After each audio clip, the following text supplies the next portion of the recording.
दोस्तों फाइनली जिस चीज का आपको इंतजार था वो घड़ी खत्म हो चुकी है। आप सभी बोल रहे थे सर 2020 का पेपर लेकर आइए जो पिछले साल बोर्ड परीक्षा में पूछा गया था, तो आपके इंतजार की घड़ी खत्म हुई।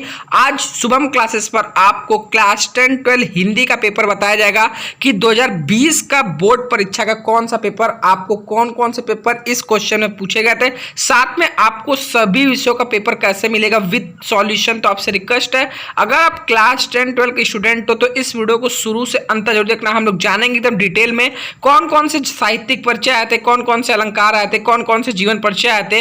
तो आपसे रिक्वेस्ट है, अगर आप क्लास 10 12 का स्टूडेंट हो तो इस वीडियो में बने रहना। सबसे पहले शुरू करते हैं। आपको यहां पर मैंने जो कोड लिया है वह है 2020 का 302 ZK, ये कोड संख्या है। और इसमें सबसे पहले जो आपका पेपर है उसमें लिखा है समय 3 घंटे 15 मिनट और पूर्णांक 100 अंक, यानी आपका हिंदी और मैथ्स का पेपर 100 अंक का होता है, साथ में इंग्लिश का, वहीं फिजिक्स केमिस्ट्री बायोलॉजी का आपका 70 मार्क्स का होता है, जो 30 मार्क्स का प्रैक्टिकल है। ठीक है, यहां पर एक नोट करके लिखा है प्रारंभ के 15 मिनट परीक्षार्थी को प्रश्न पत्र पढ़ने के लिए निर्धारित है। और आपसे रिक्वेस्ट है, अगर आप भी बोर्ड एग्जाम में शामिल होगे तो आप सबसे पहले पेपर प्रश्न पत्र 15 मिनट पढ़ो, उसमें देखो क्या क्या चीजें आपको आ रही हैं, उनको टिक करो और कोशिश करो सबसे पहले उनको लिखने की, ताकि एग्जामिनर आपका इंप्रेस हो कि आपने शुरुआती जो क्वेश्चन लिखे वो एकदम सटीक और सही लिखे। ठीक है, वहीं पर कुछ आपको निर्देश दिए हैं। संपूर्ण प्रश्न पत्र 2 भागों में बटा हुआ है, खंड क तथा खंड ख में विभाजित है और सभी प्रश्न अनिवार्य है, यानी आपको कोई ऐसा प्रश्न नहीं है जिसमें आपको छोड़ना है। ठीक है,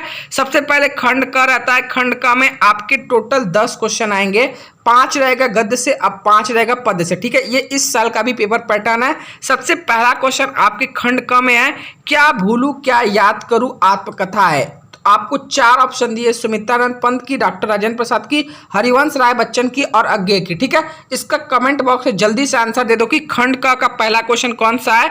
और उससे पहले एक इंपॉर्टेंट अनाउंसमेंट, जैसा आप सभी को पता है कि बहुत सारे स्टूडेंट कमेंट कर रहे थे कि सर हमें आपके न्यू बैच में जुड़ना है, तो अक्टूबर का एक न्यू बैच आज लॉन्च हो रहा है जिसमें आपको सिर्फ 50 स्टूडेंट के लिए एडमिशन है। और सबसे मोस्ट इंपॉर्टेंट, अब आपको इंपॉर्टेंट क्वेश्चन भी टॉप 100 बैच में मिलना शुरू हो गया है। तो आपसे रिक्वेस्ट है, जो भी स्टूडेंट अभी तक नहीं जुड़े प्लीज यार जुड़ जाओ, क्योंकि आपके लिए जो यहाँ पर 599 रुपये में कंटेंट मिलेगा वो आपको कहीं और नहीं मिलेगा। और जब आप एग्जाम में बैठोगे, जब आप चीजें तैयार कर तो आपको लगेगा कि नहीं, आपने जहां से पढ़ाई किया आपको सचमुच बहुत फायदा हुआ। तो अगर आपको सचमुच बोर्ड एग्जाम की जबरदस्त तैयारी करनी है एकदम शुरू से, तो आप इस बैच में जुड़ो। मैं आपको वादा कर सकता हूं, आपको बैच में जुड़ने के बाद पछतावा तो बिल्कुल नहीं होगा। अगर आप मेहनत करोगे तो आप निश्चिंत 90+ स्कोर करोगे। तो जिनको भी शुरू से लेसन 1 से नोट्स चाहिए, प्रैक्टिस सेट चाहिए, इंपॉर्टेंट क्वेश्चन आंसर चाहिए, वो इस बैच में जुड़ सकते हैं। इस बैच में जुड़ने की फीस 599 रुपये। जो बच्चा पहले मैसेज करेगा उन्हीं को जोड़ा जाएगा। ठीक है, इस नंबर पर आप व्हाट्सएप कर सकते हैं, नहीं तो गूगल प्ले स्टोर से हमारा एप्लीकेशन डाउनलोड कर इसमें जुड़ सकते हैं। ठीक है, सेकंड क्वेश्चन आपके स्क्रीन पर है, ध्रुव सामनी नाटक के लेखक है। यहां पर भी 4 ऑप्शन है, राजकुमार वर्मा, जयशंकर प्रसाद, बालकृष्ण भट्ट, महावीर प्रसाद द्विवेदी। ये सारे क्वेश्चन मैं आपको करा चुका हूं ऑलरेडी।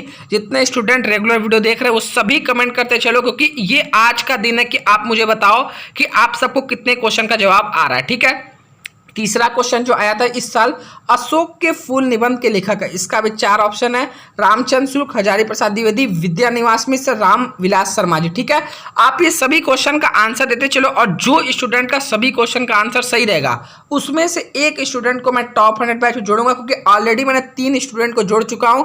इससे पहले मैंने जितने क्वेश्चन पूछे थे। ठीक है, यहीं पर 5वां क्वेश्चन आपके स्क्रीन पर है, चौथा, प्रेमचंद की कहानी का नाम है। आपको बताना है प्रेमचंद की कहानी का नाम है कफन, गुंडा, रोज, चीफ बीफ की दावत। ठीक है, माफ करना सही से दिख नहीं रहा है क्योंकि मैंने बहुत मुश्किल से पेपर आपके लिए अरेंज किया है, तो इसलिए पीडीएफ उतना सही से उस बच्चे ने क्लिक कर नहीं दिया था। इसलिए जैसा भी है आप क्वेश्चन समझो कि प्रेमचंद की कहानी का नाम यहाँ पर पूछा गया। ठीक है, और 4 ऑप्शन आपको दिया गया, आप कमेंट बताओ क्योंकि सही जो ऑप्शन है उसका सही से दिख रहा है। ठीक है, वहीं पर 5वां क्वेश्चन है, विद्या निवास मिश्र निबंध कारक है, ललित निबंध के, विचारात्मक निबंध के, मनोवैज्ञानिक निबंध के या भावनात्मक निबंध के। ठीक है, फिर यहीं पर नेक्स्ट क्वेश्चन जो है, पृथ्वीराज रासो का रचना काल है, वीरगाथा काल, भक्ति काल, रीतिकाल या आधुनिक काल। ठीक है, वहीं पर ज्ञानश्री शाखा के प्रमुख कवि हैं तुलसीदास, सूरदास, कबीरदास, जैसी जी। ठीक है, जितने क्वेश्चन है इन सभी का आंसर देते चलो, क्योंकि जो 25 जुड़े हैं उन्हें पता है कि मैं इन सभी क्वेश्चन का जवाब दे चुका हूं। ठीक है,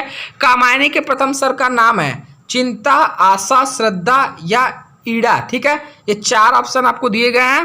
कि कामायनी के प्रथम सर का नाम है। ठीक है, वहीं पर चौथा क्वेश्चन है जो पद से पूछा गया, सुमित्रा नंदन पंत कुमार कवि हैं। ठीक है, प्रकृति के, श्रृंगार के, ज्ञान के, भक्ति के। वहीं पर पांचवा क्वेश्चन आपके स्क्रीन पर है, राम की शक्ति पूजा कविता के रचयिता है जयशंकर प्रसाद, मैथिली शरण गुप्त, सूर्यकांत त्रिपाठी, निराला अज्ञे जी। ठीक है, यह 10 क्वेश्चन आपके जो थे गद्य पद्य से पूछे गए थे और इन 10 क्वेश्चन का जवाब आप सभी कमेंट बॉक्स में बताओ। वहीं पर नेक्स्ट क्वेश्चन जो आपसे आएगा, दिए गए गद्यांशों पर आधारित निम्नलिखित प्रश्नों के उत्तर के लिए 2 नंबर के 5 क्वेश्चन रहेंगे, टोटल 10 मार्क्स के। फिर बात करते हैं निम्नलिखित में से किसी एक लेखक का साहित्यिक परिचय देते हुए उनकी प्रमुख रचनाओं का उल्लेख कीजिए। ठीक है, किसी एक लेखक का आएगा और फिर आपके लिए एक आएगा किसी एक कवि का। ठीक है, 3 + 2 5 नंबर का आएगा। 3 ऑप्शन आपको देगा, प्रोजी सुंदर रेड्डी, डॉक्टर हजारी प्रसाद द्विवेदी, वासुदेव सरल अग्रवाल। इन तीनों में से कोई एक आपको करना है। ठीक है, और आपको डिस्क्रिप्शन में मैं लिंक दिया हूं, 2021 बोर्ड परीक्षा के लिए यूपी बोर्ड ने जारी किया है 5 राइटर का लेखक का आपको तैयार करना है।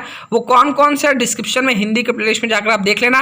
वहीं पर दूसरा जो पिछले साल पूछा गया था, निम्नलिखित में से किसी एक कवि का, अभी लेखक का है, आप कवि का लिखना रहेगा, साहित्यिक परिचय देते हुए उनकी प्रमुख कृतियों पर प्रकाश डालिए, जो अयोध्या सिंह उपाध्याय हरिऔध जी का, मैथिली शरण गुप्त और जयशंकर प्रसाद। इन तीनों में से कोई आप एक कर सकते हो। ठीक है, फिर आपको जो कहानी से क्वेश्चन आएगा वह रहेगा, इसमें जो पिछले साल आया था, बहादुर अथवा लाठी कहानी के उद्देश्य पर प्रकाश डालिए। ठीक है, वहीं पंचलाइट अथवा ध्रुव तारा कहानी का, ध्रुव यात्रा है, तारा यहाँ पर मिस्टेक से हो गया, ध्रुव यात्रा कहानी का सारांश अपने शब्दों में लिखे। ठीक है, यहाँ पर आपको देखो चारों कहानी में अथवा मिला है, बहादुर अथवा लाठी लिखिए या फिर अथवा पंचलाइट अथवा ध्रुव यात्रा। ठीक है, इन चारों में से कोई एक कहानी को आपको सही से तैयार करना है इस बार भी बोर्ड एग्जाम के लिए। ठीक है, फिर वहीं पर आपसे पूछा जाएगा, यहाँ पर देखो 1 सेकेंड, हाँ इधर, निम्नलिखित में से किन्हीं 2 वाक्यों को शुद्ध करके लिखिए। आपको 4 दिया है जिसमें से किसी 2 को शुद्ध करके लिखना है। फिर यहाँ पर देखो 6 नंबर तो आपको बिल्कुल मुफ्त में मिल जाएगा इस साल भी। ठीक है, क्योंकि ये क्वेश्चन रिपीटेड रहता है। श्रृंगार रस अथवा वीर रस की स्थायी भाव लिखकर उसकी परिभाषा अथवा उदाहरण लिखे, यानी जितने भी रस है उनका आप क्या करो, स्थायी भाव और उनकी परिभाषा, साथ में 1-2 उदाहरण आप तैयार कर लो। ये 2 नंबर आपके कन्फर्म हो जाएंगे। फिर आप एक काम करो, जितने भी अलंकार हैं, ठीक है, उनको आप उदाहरण सही तैयार कर लो। ठीक है, उत्प्रेक्षा अलंकार अथवा यमक अलंकार पिछले साल आया था 2 नंबर का। वहीं पर आप छंद के भी लक्षण और उदाहरण तैयार कर लो। दोहा छंद अथवा कुंडलिया छंद का लक्षण और उदाहरण लिखने के लिए पिछले साल आया था 2 नंबर का। ठीक है, वहीं पर फिर आपके लिए एक एप्लीकेशन आया था कि अपने क्षेत्र में प्रदूषण से उत्पन्न स्थिति का वर्णन करते हुए किसी दैनिक पत्र के संपादक को एक पत्र लिखिए, अथवा में किसी विद्यालय के प्रबंधक को प्रवक्ता पद पर अपनी नियुक्ति हेतु आवेदन पत्र लिखे। ठीक है, ये दोनों पत्र में से एक करना जो 6 मार्क्स का था। फिर वहीं पर कक्षा 10 के लिए आपको एक और आया था, निम्नलिखित शब्दों में से किसी एक शब्द के 2 अर्थ लिखिए, यानी आपको पर्यायवाची बताना है। तो इसका कमेंट बॉक्स में जल्दी बता दो, किसी एक का सिर्फ लिखना है, 3 दिया रहेगा, किसी एक का लिखना है। फिर वाक्यांशों के लिए एक शब्द जिसे कहा न जा सके, अनुपम, कथनीय, अकथनीय, अद्वितीय, जो कभी जन्म नहीं ले, आजन्म, अजन्मा, अमर, अनुत्पुत्र, ये आपको बताना है कमेंट बॉक्स में। ठीक है, फिर आपसे मुहावरे और लोकोक्तियाँ ग्रामर में पूछ लेगा, जिसमें से आपको किसी एक का ही करना है। ठीक है, तो इसमें उल्टी गंगा बहाना, पानी पानी होना, मक्खन लगाना, कलई खुलना, ये चारों में से किसी एक का करना था। फिर आपसे पूछेगा संधि विच्छेद, जो पिछले साल आया था, सचित का संधि विच्छेद, इत्यादि का संधि विच्छेद, तो ये सारे आपको तैयार करने हैं। ठीक है, प्रेजिते का संधि विच्छेद। फिर आपसे खंडकाव्य पे क्वेश्चन पूछेगा, क्वेश्चन नंबर 7 जो पूछेगा, स्वपठित खंडकाव्य के आधार पर किसी एक खंड के प्रश्न का उत्तर देना। ठीक है, मुक्ति युग खंडकाव्य के आधार पर गांधी जी का चरित्र चित्रण कीजिए। ठीक है, वहीं आपका मुक्ति खंडकाव्य के कथानक का संक्षिप्त वर्णन करने के लिए पूछ सकता है, यानी जो आपके जिले में जो खंडकाव्य है उसको सिर्फ आपको तैयार करना है। उसका सबसे पहले क्या काम कर लेना, इस साल भी जो भी आप खंडकाव्य तैयार करो जो आपके जिले में, सबसे पहले उस पार्ट का जो सबसे मोस्ट इंपॉर्टेंट कैरेक्टर प्ले करता है उसका चरित्र चित्र तैयार कर लो। ठीक है, जैसे त्यागपति का हर्षवर्धन और आपका ये मुक्ति युग का गांधी जी का। और फिर उसका एक काम तैयार कर लो, जैसे त्यागपति में तो आपको कई सर्ग है, पंचम सर्ग, चतुर्थ सर्ग, तिथि सर्ग, तो उसको अपने शब्दों में लिखने के लिए आ सकता है। या फिर आप कहानी को जो खंडकाव्य रहेगा उसका कथा वस्तु को संक्षेप में लिखने के लिए आप जरूर तैयार कर लो, क्योंकि ये एक क्वेश्चन हर साल पूछा जाता है। ठीक है, फिर वहीं पर एक क्वेश्चन आपके लिए यहाँ पर है, हिंदी का प्रथम महाकाव्य माना जाता है रामचरितमानस, पद्मावत, पृथ्वीराज रासो, रामचंद्रिका। ठीक है, और छायावाद की विशेषता, ये 4 ऑप्शन है। और रामधारी सिंह दिनकर की रचना है पृथ्वीपुत्र, परशुराम की प्रतीक्षा, ऐसा कोई घर आपने देखा है, स्वर्ण किरण। ठीक है, ये सारे क्वेश्चन आप कमेंट बॉक्स में बताओ। अब अगर इस वीडियो पर देखो आपके हाथ में, अगर आप इस वीडियो पर 1000 लाइक आज पहुंचाते हो तो मैं शुभम क्लासेस ऐप पर आपको सभी सब्जेक्ट का ये पीडीएफ मैं अपडेट कर दूंगा। और आपको सबसे पहले क्या करना है, ये भी पीडीएफ आपको इसी ऐप पे मिलेगा। सबसे पहले आपको शुभम क्लासेस ऐप डाउनलोड करना है। देखो इस ऐप से ऑलरेडी 50,000 स्टूडेंट पढ़ रहे हैं। ठीक है, यहाँ पर देख सकते हो, और कोई ऐसा एप्लीकेशन हिंदी मीडियम का नहीं है जो 50,000 स्टूडेंट डाउनलोड किए हैं। तो जरूर कुछ बात है, तभी इतने स्टूडेंट यहाँ से पढ़ाई कर रहे हैं। तो आप भी प्ले स्टोर पर लिखो शुभम क्लासेस, इस ऐप को डाउनलोड करो, यहाँ से 5 स्टार रेट करो और फिर यहाँ से पढ़ाई स्टार्ट करो। ठीक है, और इसमें सबसे पहले टॉप 100 बैच ज्वाइन करना, जिसमें इन सभी पेपर का सॉल्यूशन भी आपको पिछले 3 साल कराया जाएगा। और इन पेपर का जितने भी मैंने क्वेश्चन पूछा उसका जवाब आप कमेंट बॉक्स में बताओ। और इस वीडियो को अधिक से अधिक लाइक और शेयर करो, जिससे मैं सभी विषयों का पेपर आपको 1 से 2 दिन के अंदर दे दूं, ताकि आपको पता चले क्या पेपर पैटर्न था पिछले ईयर का, कितना इजी और कठिन पेपर आया था। ठीक है, और जो स्टूडेंट अभी तक टॉप 100 बैच नहीं ज्वाइन किए जरूर ज्वाइन कर लो, क्योंकि आपको इंपॉर्टेंट क्वेश्चन भी मिलना शुरू हो चुका है आंसर के साथ में। तो जिनको भी जुड़ना है वो ऑलरेडी इस नंबर पर व्हाट्सअप कर सकते हैं 708481 जिन्हें 9682700987 या फिर डायरेक्ट ऐप से जुड़ सकते हैं। और जो बच्चा पहले मैसेज करेगा सिर्फ उन्हीं 50 स्टूडेंट को इस बैच में जोड़ा जाएगा। ठीक है, तो आई होप आपको वीडियो पसंद आएगा। वीडियो पसंद है लाइक और शेयर जरूर करें। आज के लिए इतना ही, मिलते हैं नेक्स्ट वीडियो में, तब तक प्लीज जय हिंद जय भारत।